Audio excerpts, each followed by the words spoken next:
Battle of the Gulf of St. Lawrence is an event that happened between essentially 1942 and 1944. It occurred because the Germans had sent over some submarines, the U-boats, to disturb the supply lines. So North America is supplying the Allied forces in all kinds of things, and a lot of these supplies are leaving from ports such as Montreal, Quebec City, and using the St. Lawrence and the Gulf of St. Lawrence.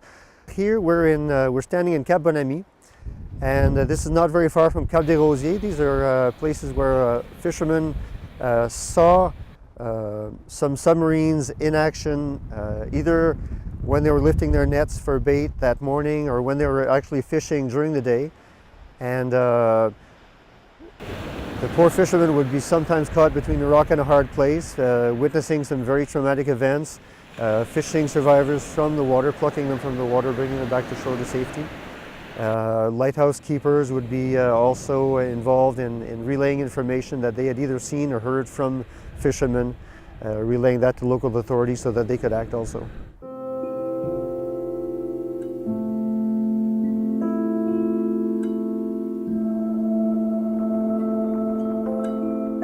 September 6th and 7th, a convoy left from Quebec City towards Sydney, and it was a convoy of 8 merchant ships plus some escorts. And the U-boats, there were 2 U-boats in action in the Gulf and in the St. Lawrence at that time. So one of the U-boats was waiting in ambush on the north shore of the peninsula, of the Gaspé Peninsula, and was able to attack the convoy. And following that attack, 2 ships sank. So one was a merchant ship, the Aeus, a Greek ship, which went down near the town of Capshaw. Another ship that was attacked later on that same night was the Raccoon. The Raccoon was actually a refurbished yacht. Nobody saw the Raccoon go down, and the Raccoon wreckage was never found again, which remains a bit of a mystery as to the actual events that went down that night, but no survivors were found.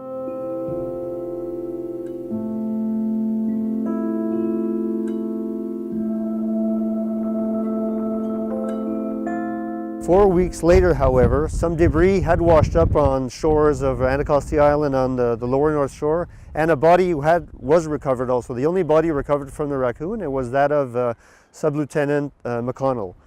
McConnell was a fellow who was born in Montreal and I think had trained out west in Victoria, I believe.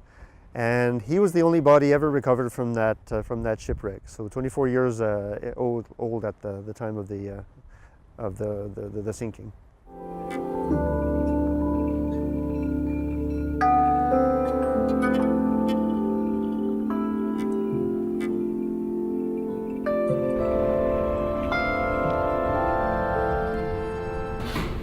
Yeah, we haven't scanned his file yet, but his file is in this building.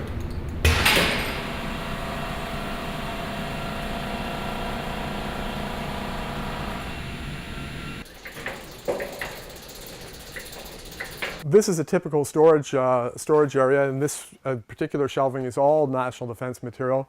So we have Russell McConnell's military file with us here. So do you want to walk through it for us, Paul? This is a Navy file, and the first thing you usually find in the file is the attestation paper, which indicates the beginning of military service.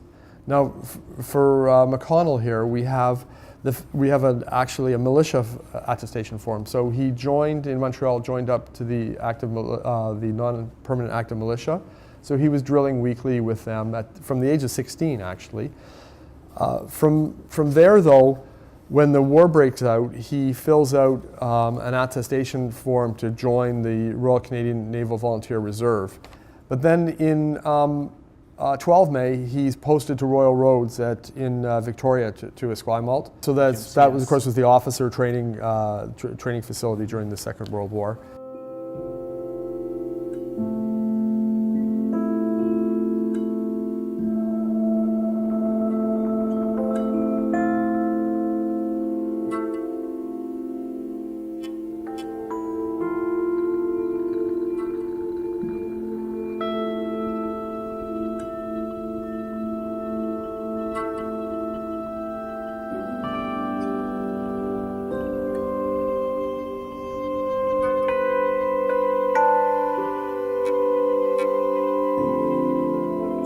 And so he's posted to Gaspé, and from Gaspé back to Stadacona back to the training establishment.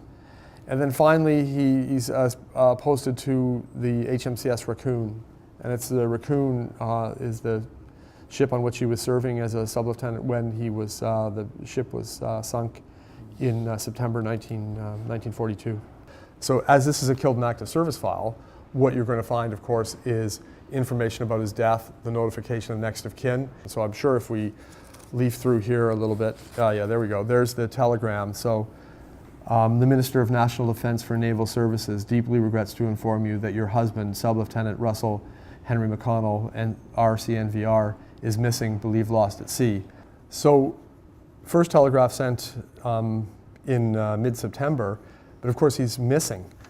And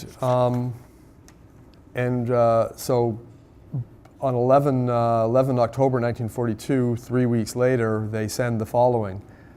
Have written to you today reporting body recovered shores of Anticosti Island. Undoubtedly your husband, Sub-Lieutenant R.H. McConnell, HMCS Raccoon. Body badly mutilated and decomposed, but your husband's name on uniform coat and cigarette lighter with his initials in pocket. General appearance of remains, I am satisfied, confirms it is your gallant husband's body. Owing to condition of remains, it was essential to carry out burial at sea, which was conducted with full naval honors.